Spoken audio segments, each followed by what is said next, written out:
Hayyeegaa kabajamtoota hordoftoota daawwattoota keenya har'a akkuma beekamu gaafii tokko qopheesseefin ture walaleessaa keenya yookaan waloo akeekaa nama jaamu yookaan Nadii Zubiir Ibroo jaama.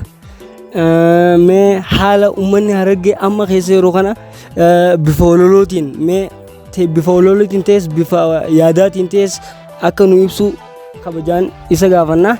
Mee haala uummanni Harargee keessa yeroo kana haala kamiin ibsitame? Tole egaa akkuma beekamu waloodha. Mootummaa kana qaama siyaasaa ta'eetis qomachuus hin danda'u arrabsuus faarsuus waan hin dandeenyeef jecha yaadaan qabu miira natti dhagahamu bifa walolootiin ibsachuudhaaf yaala gara walolootiin dabarsa gaamman. Jireenyatu hammaatee fira walirraa fageessee Harargee waliif garaa laaftuu walitti garaa nu jabeessee akka tumtuu sibiilaa shimallis dubbii buufa inni dagate moo inni bakkeetti beela'ee Harargeetti dhufee quufa. Ilmaan kee Harargee beela'ee Wallaggaa fi Jimmi utuu hin uffatin daara Wallaggaa fi Jimmi callisee eenyutu Gojjaamirraa dhufee nu gargaara.